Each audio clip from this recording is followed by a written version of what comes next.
बताइए कहाँ है कांग्रेस का विपक्ष, कहाँ है समाजवादी का विपक्ष, कहाँ है किसी भी पार्टी का विपक्ष। जब भी कोई बात होती है सबसे पहली बेबाक आवाज़ भारत की पार्लियामेंट के अंदर अगर उठती है तो वो मेरे कायद जनाब बैरिस्टर असदुद्दीन ओवैसी साहब की होती है। रिकॉर्ड उठा के देखिएगा, बेस्ट पार्लियामेंट का अवार्ड किस चीज़ पे मिला है। जिसने चुनाव लड़ा उससे ज़्यादा बेहतर कोई नहीं बता सकता कि संभल के अंदर किसने वफादारी से चुनाव लड़ाया है, किसने गद्दारी की है। ये जो 2022 में हमारे मुशीर खां तरीन साहब प्रत्याशी थे उनसे बेहतर और कोई नहीं बता सकता।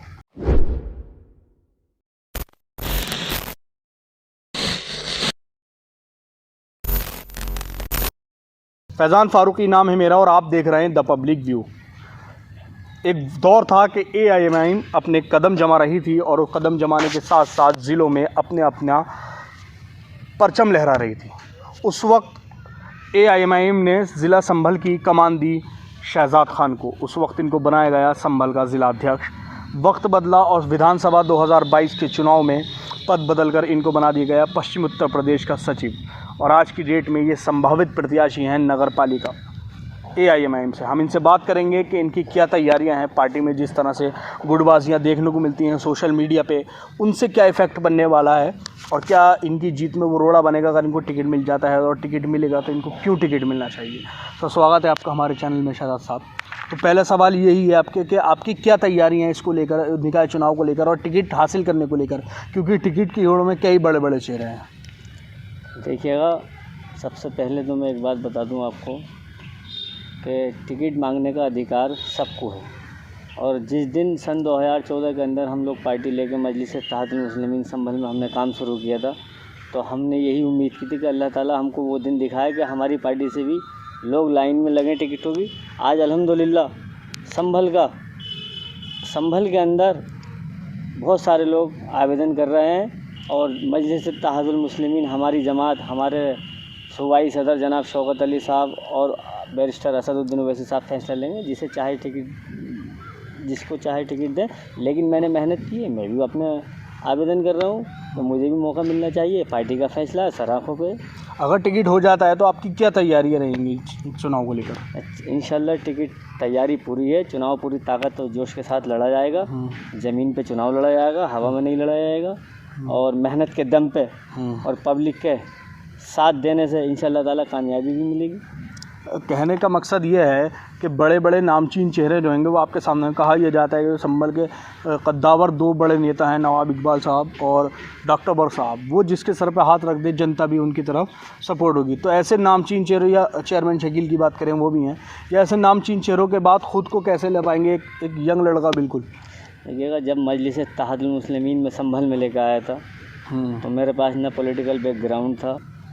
अल्हम्दुलिल्लाह उसके बावजूद भी जो सबसे मेन चीज़ मुझे मिली वो थी संभल की आवाम की मोहब्बत।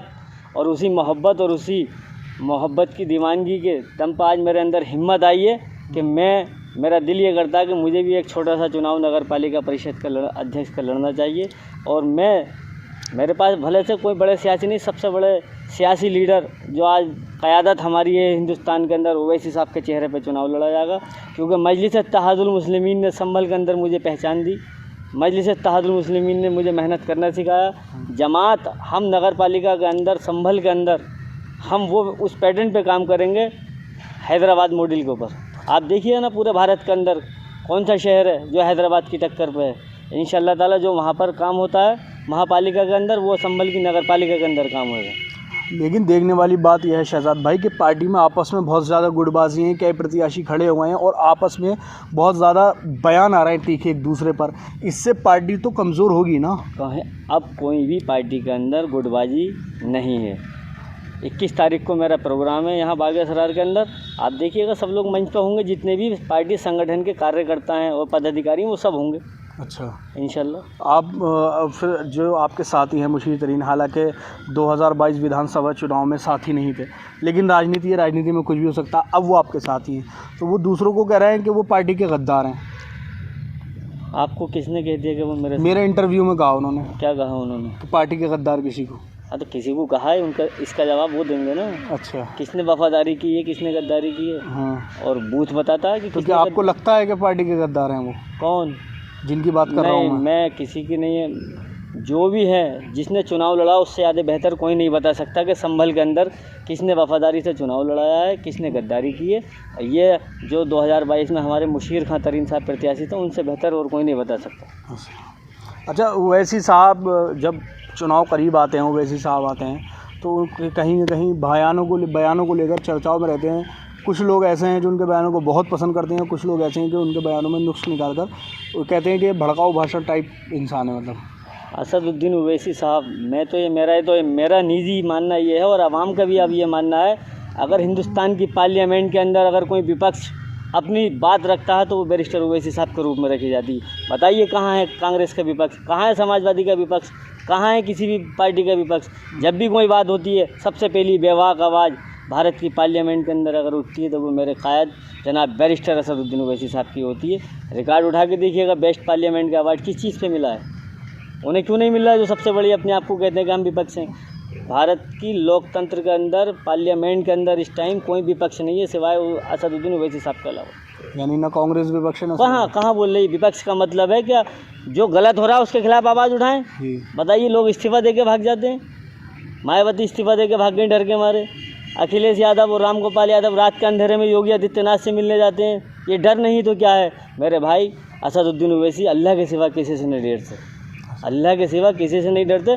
भारत का संविधान इतना प्यारा कानून है कि इसके संविधान ने हमें आज़ादी दी है कि हम कोई भी कानून बने भारत के अंदर या कोई काम जनता के खिलाफ हो तो हम अपनी आवाज़ पार्लियामेंट में उठाने का अधिकार है और सड़क पर भी उठाने का अधिकार है। अच्छा, एक आखिरी सवाल, अगर आप चेयरपर्सन बनती तो सबसे पहले किस काम से शुरुआत कर देंगे आप संभल के लिए जो अधूरा है अब तक? संभल के अंदर सबसे पहले हमारा जो काम नगर पालिका कार्य के अंदर आता है, नगर पालिका के सबसे मेन शहर को स्वच्छ बनाएंगे, साफ़ सुथरा पानी पेयजल पीने का काम करेंगे और जो सबसे बड़ी परेशानी है संभल नगर पालिका के अंदर पानी की निकासी, उस पर काम करेंगे। और चौथा काम हमारा संभल के अंदर जो स्लेटर हाउस नगर पालिका की ज़मीन खाली पड़ी है हम उसे बनाने का काम करेंगे, जिससे पूरे संभल के लोगों को परेशानी होती है। वहाँ फैक्ट्री में डबल चार्ज देना पड़ता है, यहाँ नगर पालिका की तरफ से उस काम को चालू करने का हम काम करेंगे। और एक मैरिज हॉल बनाने का काम, जिससे संभल शहर वासियों को फ्री में अपने बच्चों की शादी करने के लिए मौका मिले। जगह है नगर पालिका की कई जगह पड़ी हैं, उसमें इंशाल्लाह मौका मिला तो हम बहुत सारे काम और भी हैं। हाउस टैक्स है, वाटर टैक्स है, उसमें भी हम कुछ ना कुछ देखेंगे। तो ये हमारे साथ मौजूद थे AIMIM के संभावित प्रत्याशी शहजाद खान। इन्होंने जिस तरह से बेबाकी से जवाब दिया, जिस तरह से पार्टी के अंदर जो गुटबाजी है उसको लेकर इन्होंने साफ तौर पर जवाब दिया कि पार्टी में सब एक हैं, जो भी चुनाव लड़ेगा उसको दिल से लड़ाया जाएगा। आने वाले वक्त में पता चलेगा कि इनके वादे, इनके दावे कितने सही निकलते हैं और क्या इनको टिकट मिल पाता है, और अगर टिकट मिल पाता है तो कि वाकई जनता के दिलों में असदुद्दीन ओवैसी के साथ मिलकर ये जगह बना पाते हैं। हमारा वीडियो आपको कैसी लगी कमेंट सेक्शन में ज़रूर बताइए। द पब्लिक देखते रहिए। जय हिंद, जय भारत।